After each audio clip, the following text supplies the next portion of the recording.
Today we are learning about square roots, but we will address exponents as well. I'm just going to quickly write this out. Should have done that first. There we go. That is what a square root looks like, if that didn't make sense anyway. We have to start by explaining what a square root actually is and what it means as far as mathematics goes. You will have a number inside of your square root, and basically you are going to find two numbers that multiply together to make that number under the square root. But those numbers have to be the same. We can write it as that number squared, which we'll talk about exponents at the end of this lesson. That number squared will equal the number under the square root. Let's start on some examples. I'm just going to pick a new color really quick. Oops, I didn't mean to click that. Technical difficulties apparently. I guess I forgot how to use this program. So we're going to have the square root of, let's do 4. We're going to do it in a different color so it's easier to tell what we're doing. Then we're going to ask what multiplies to 4. 2 and 2 multiply to 4. So now, as you can see, we have a pair of 2's here. And that's what we're trying to do. We're trying to get a pair. This is how we know that the square root of 4 is 2. Now we're going to do one that doesn't turn out so pretty.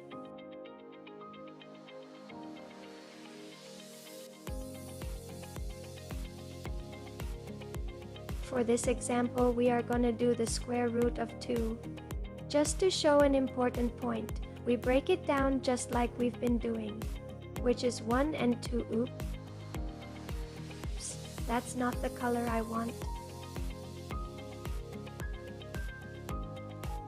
2 can then be broken down into 1 and 1. However, the 2 would still be under the square root, so this actually doesn't work. And our answer is just the square root of 2 because it can't simplify. This will begin to make more sense as we continue with examples. Let's do one that can simplify, but that doesn't simplify to a nice whole number. For this next example problem, we are going to do the square root of 8. We'll go through each step together to help you understand better. We break it down first. We know that 4 and 2 multiply to 8. But that 4 can also break down into 2 and 2. Now we have a pair of 2's. But we also have this outcasted number over here. So what do we do here? Let's make this simple.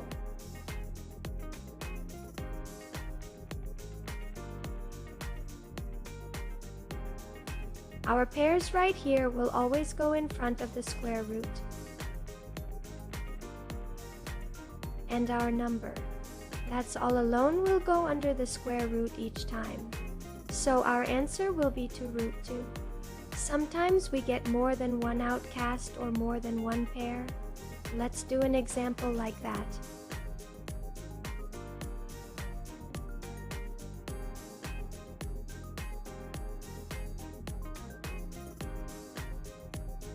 We have the square root of 16, so of course let's break it down.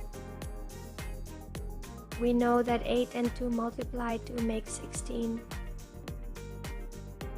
The 8 then breaks down into 4 and 2. A good rule to remember is that when you see a pair, stop. So we have a pair of 2's right here, which means we can stop. If you went further, it'd still work. So we are going to break down this 4 as well into 2 and 2. Now we have 2 pairs of 2's. So what do we do? I'm just going to quickly erase this to give us more room to work. Remember that the pairs always go on the, where do they go? That's right, the outside of the square root. So we put the 2 2's outside of our square root.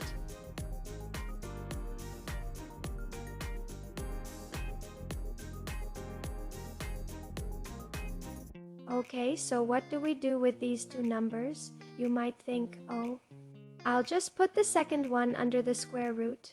No, since it was a pair. We really can't do that, and we don't want to. We actually multiply them together. If you hadn't broken down the 4, you'd have to root 4. You'd simplify the root and get these two 4s again anyway. So we do 2 times 2 and get 4. So the square root of 16 is 4, and since we know that, we also know that 4 times 4 is 16.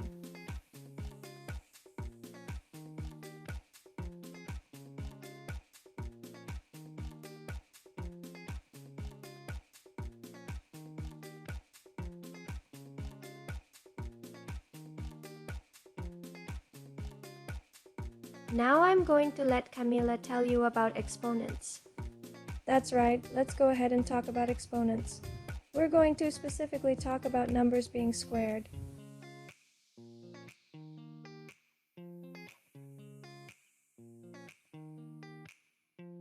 What we are about to talk about is very important. I'm sure you remember learning about how subtraction is the inverse of addition.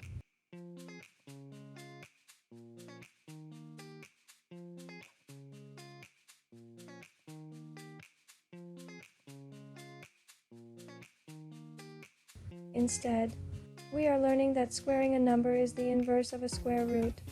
This is very important.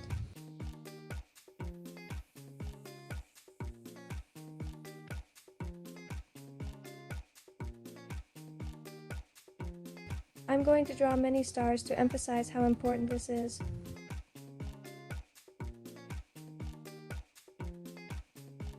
We are going to show this by doing something you shouldn't know how to do yet. Our next lesson will be on this. We're going to say we have the square root of 4, and it is going to be set equal to x.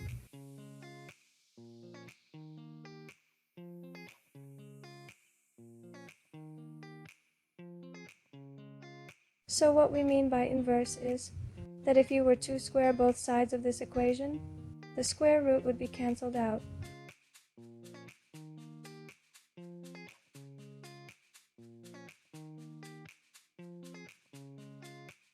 Let's start with 4 squared. We know that this is 16, but how did we get there? All that this means is that the number the exponent is attached to is being multiplied to itself twice. So 4 squared is the same as 4 times 4.